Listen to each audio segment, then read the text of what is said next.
Hello everybody, welcome to Afterlife Topics and Metaphysics. This is Cyrus, and in today's video we're talking about the concept of artificial weather systems and if this affects time in astral or afterlife related states. Now, you might be wondering, what the heck is Cyrus talking about?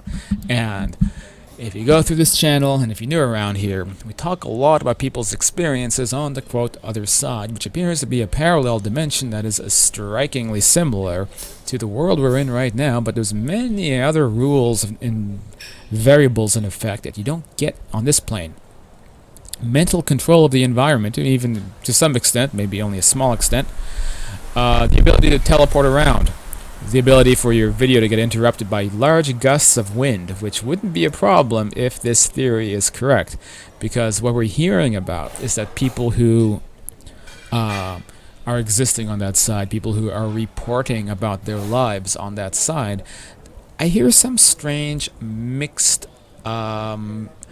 ideas coming about the way that environment works. Now, we've established in past videos about nature, and my own experiences have verified the existence of nature systems and how I believe that even includes entropy. So, for example, leaves falling from the ground and decaying on the ground. And one of the areas that suggested this heavily was actually the work of Douglas Osborne.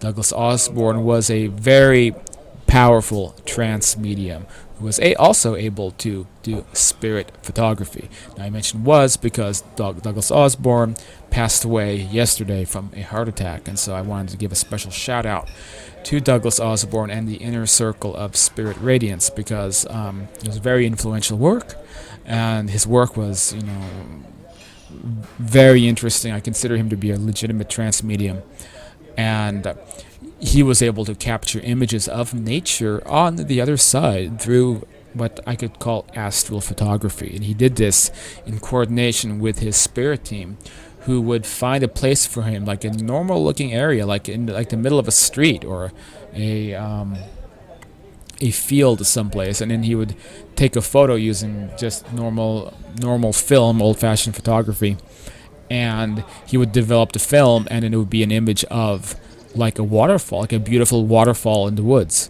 And the spirit team would explain, like, this is the corresponding location on what we call the astral version of Earth, is like this beautiful waterfall. And then I've examined the photo, and it's like, well, these are leaves, and it's, these are sticks and stones and twigs and dead leaves on the ground. And so clearly nature is operating the same way that it does here. And I've also seen the same thing. So we know that nature exists, but something that's been weirder and more difficult to pin down is the concept of weather, and whether there's a sun, a moon, day and night cycles. And there is some evidence to suggest that these things don't occur naturally. And if you do experience them, maybe it was set up by the people in that section. Oh, look, we have some more piglets.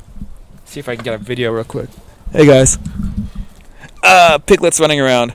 This has been the theme of my videos out here in the hills of Barcelona, have been the piglets, because we had some in a couple videos back.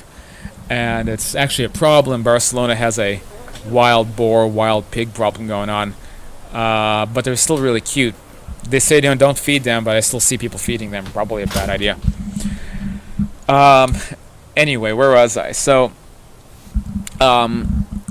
for example, there's a book called Life in the World Unseen by Anthony Borgia. Actually, it's written supposedly by the Monsieur Hugh Benson, who was a former parishioner, Catholic priest, kind of a high-ranking member of the Catholic Church, who was in his time here writing books about Catholic orthodoxy. He passed away, was allegedly channeled by the medium Borgia, and he wrote detailed accounts about the other side. And among other accounts, he said that life was a perpetual summer. There was no nighttime. There were no stars. It was a perpetual summer environment, and this coined the phrase summer, the term summer land, as a way to describe the physical environment of that side.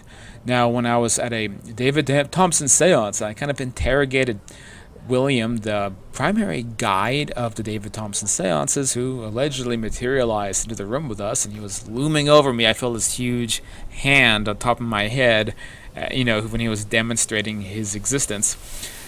I interrogated him about this, and he said that, from where he lives on the other side, there is no nighttime to daytime distinction. And if he were to go straight up into the sky, it was this kind of opaque atmosphere. So there was no outer space. And you could just keep traveling in that opaque atmosphere, maybe reach some other realm or something else. But there was no outer space as we know it. It was a kind of a, I don't know, it's like like the whole space concept is something that exists here, and it doesn't exist on that side. There's other accounts of this as well. Somebody on the Facebook group, a couple people in the Facebook group were describing the same thing. I know Christine was describing the same thing when she was talking about the astral environment through her communications with her deceased husband. Some out-of-body explorers have said the same thing, but it's not always consistent, because I've experienced what clearly seems to be day and night on that side, as have others.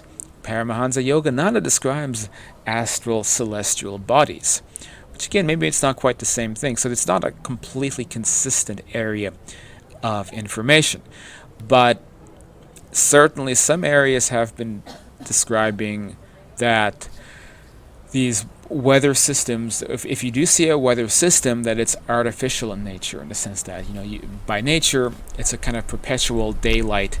But if a group of people, they want to be in a nighttime, daytime cycle, then they can create that. If they want to create a weather system, they want to create snow, they can create the snow. But when you see this happening, even if it looks natural, really what happened is that the community came together and decided, let's make some rain, let's make some snow. And so this very much would mean that weather systems, if this is true, are of a, quote, artificial nature being created into, as I call sometimes, the debug menu. People just going in there and deciding to implement rain, implement snow. So that's kind of, it's kind of a crazy concept to me. It's one of those things.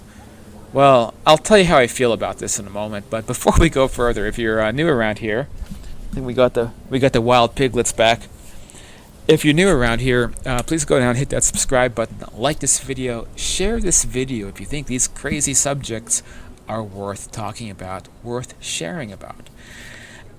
So what do I feel about this? So honestly, I feel uncomfortable by the idea of synthetic nature. Now, keep in mind, it would be very, very similar to how it is here. It's just that people are controlling it with their consciousness. Now, some people prefer this because some people don't like the idea of having their vacation ruined by a rainstorm or something like this. Personally, I don't have a fear of chaos or change. So I think it's good sometimes that we can be subject to the to the chance circumstances of something like weather, because it makes life interesting in this sense. Why should we have to be in control of everything all the time? And in this way, I think certainly then groups who feel this way can implement chaotic weather systems, and then we can experience that on that side. And I've had very vivid astral experiences in what I described as astral Mexico, where I have seen waves and I've seen the whole thing going on, like, oceans, and this is also described by people. And so, for there to be waves, there has to be gravity systems, and all of this has to be set up. The question is if it's set up naturally, or if it's being set up through, again, the intention and the consciousness of people there. And so I think that both things possibly are happening. But when we talk about this, weird, complicated subject, really in the annals of spiritualism, trying to figure out what's going on with this, I think it's closely related to the subject of time. Now, one of the biggest bugaboos out there, trying to wrap your head around old spiritualist books, and whether it's Swedenborg through Arthur Findlay through Leslie Flint, many of these subjects, is that they often say that there is either no such thing as time, or a parallel distorted manifestation of time that's not as we consider it, and that there certainly is no clock-based time. So this may explain why. And there was a thread on the Facebook group that got me thinking about this, which is that the nature of time, in this sense, is very much predicated on the clock system. So you have 24-hour clock or a 12-hour clock. You have Monday, Tuesday, Wednesday, Thursday, and then you have the rotation of the Earth. You have the cycles. You have daytime, nighttime. You have years, months. You have weeks, months, years. All of that is actually based upon the positioning of the Earth in relation to the Sun. And as a thought experiment, imagine for a moment that you're in an environment where there is no, quote, physical time. So there is no difference between nighttime and daytime, where the right. So you're not going to sleep, unless I guess you want to sleep. I think some people do sleep there if they want to sleep, but there is no waking up at a certain time. There is no distinction between Monday, Tuesday, Wednesday, Thursday. There is no need for scheduling because there is perpetual resources. There is no distinction, again, between nighttime and daytime. There's no days of the week, and there's no talking about I'm going to do this next month and that next month. So if you take all of that away, you can just imagine as a thought experiment, it may be possible to imagine how life exists on that side, because there would be no comprehension, there would be no thinking about awareness of the passing of time. And nobody would have an ability to distinguish between, I did this on this day and that on the other day. It's almost like everything would just kind of merge together, right? So there would be, however, some slight recognition of scheduling of time, but it would be really difficult to wrap your mind around it. It's almost like the past tense wouldn't even exist, because you wouldn't be saying, I did this on Tuesday, I did that on Wednesday. You'd be talking about something that is ongoing, because how do you even distinguish something you had done previously if you have no awareness of what's happening, if you have no way to kind of position yourself or ground yourself into a schedule, into a frame of reference about time. And if you go into this mode of existence, and I think it could happen here, isolate somebody or put people together in some kind of an isolated environment, then you would, I think, have a group of people who are not even aware that there is a passing of time. And think about how much of time is actually your brain that's been trained to think about it in terms of the variables I just spoke about. What this doesn't mean is that there is no sequence of events. It just means that people are not aware of how time passes. It doesn't mean that there isn't a before and after, and that's kind of the big distinction. That's why people get confused about this subject. But it's also why we so commonly hear people say there is no time. And I think the big point that they're trying to make is that time is a sociological construct much more than it is a natural law of the universe. Because, again, based upon the rotation cycles, the sun and the earth, it's about trying to understand, trying to wrap your mind around that using physical principles. And so I think that is ultimately where the no time thing comes from. And it doesn't mean that we should be taking it literally, and it's very much tied into the concept of weather systems disappearing, of there not being a sun, there not being a moon, and how that affects our perception of reality. So it's one way to conceptualize this, kind of crazy, kind of weird subject, and it's still something I'm trying to figure out. I don't have all of the answers about why this happens, or that's my friend here in the hostel wondering what the heck I'm doing, and hopefully my universal signal for hold on 1 minute, sent the message. So anyway, so this is it's a really complicated subject. I haven't figured it out. It's one of the things that can really get afterlife researchers trying. It's a real bugaboo for us sometimes. But one theory is that if you're in an environment that is kind of synthetic in this way, there is no moon, there is no stars, there is no sun, there is no rotation, but things are just kind of manufactured in a way that we find pleasant, but there's not necessarily any kind of scheduling that makes sense, then again, you can create a sense of perpetual timelessness this way, unless a community wants the scheduling, wants the time.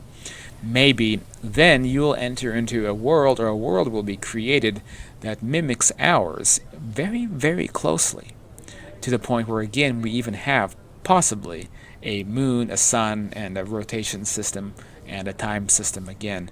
And I certainly think that both of these types of realms have been experienced, but we need to think about that a little bit, when we tackle this subject, and also as a way to conceptualize what that world is like. Look, I know it's complicated stuff, it's deep water, it's difficult to figure out, but thanks for sticking this out with me in this video. Might be over a lot of people's heads, advanced topics, I know, but we don't censor ourselves here, and there's no topic that is off limits. So that's what I have to say about that. If you like this, then feel free to head on over to the website Afterlife Topics. You can buy some of my books like Understanding Life After Death, The Afterlife, and Beyond. Or you can perhaps join me for a coaching session. I talk about contacting your deceased loved ones, spiritual subjects, out-of-body experiences, getting in touch, how to initiate them, plans specifically for your life that will help you specifically in whatever way it might be concerning these subjects. Just basically donation level prices if you want to support this work. And if you want to get involved in that, just contact me personally on here or on Facebook, Cyrus Kirkpatrick. Alright, this is Cyrus, and I will see you soon. More videos coming out, and more complex, weird subjects like this on the way, I am sure.